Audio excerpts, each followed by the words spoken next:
Hello everyone, আসসালামু আলাইকুম। তো সবাই ইতিমধ্যে জেনে গিয়েছেন যে ওয়ালিদের আজকে বার্থডে। তো ওর বার্থডেতে কিছু কেনাকাটা করার জন্য একটু বাইরে গিয়েছিলাম, আর বাইরের লুকটাও একটু আপনাদের সাথে শেয়ার করলাম।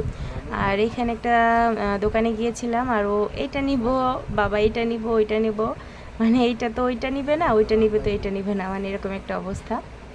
আর ওর জন্য আমি কিছু কেনাকাটা করছিলাম। ও তখন বলছিল আমার জন্য কেক কিনবা না, তো বললাম না বাবা, কেক তো অর্ডার করে রাখছি।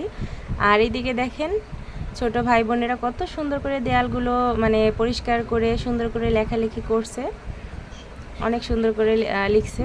ভাবলাম যে একটু আপনাদের সাথেও শেয়ার করি, তাই একটু ক্লিপ নিয়ে নিলাম।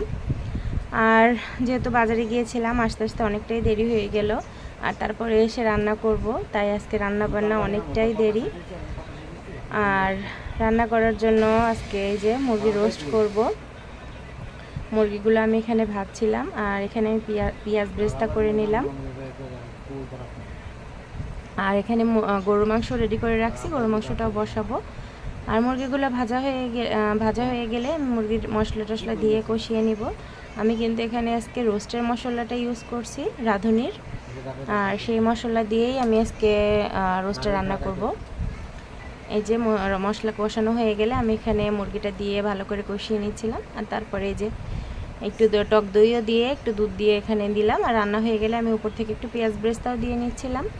আর ওয়ালিদ কিন্তু অনেক দিন ধরেই বলছিল, আম্মু আমার জন্মদিনের দিন তুমি রোস্ট আর পোলাও রান্না করবা। তো ওর জন্যই আসলে আজকে রোস্ট পোলাও রান্না করা। আর সাথে কিন্তু আরও কিছুই রান্না করছি, ভিডিওটা দেখতে থাকুন। আর এখানে আমি গরুর মাংস রান্না করার জন্য মশলা কষিয়ে নিচ্ছিলাম। তারপরে এখানে আমি গরুর মাংসটা বসিয়ে দিব।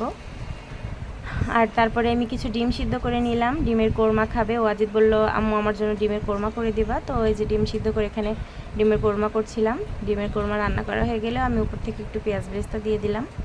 এটা কিন্তু তেঁতুল দিয়ে দুধ দিয়ে রান্না করে। এই রেসিপিটা আরেকদিন আপনাদের সাথে শেয়ার করব। আর এখানে আমার পোলাও রান্না করাটাও হয়ে গেল। আর পোলাও রান্না করাটা হয়ে গেলে কিন্তু গরুর মাংসেও পানি দিয়ে দিব, ঝোলের পানি। আজকে যেহেতু অনেক দেরি হয়ে গেছে রান্না করা, তা খাওয়া দাওয়া অনেক দেরি। তো এই মাত্র খাওয়া দাওয়া শেষ করলাম। তো আজকের ভিডিও এই পর্যন্ত। আল্লাহ হাফিজ।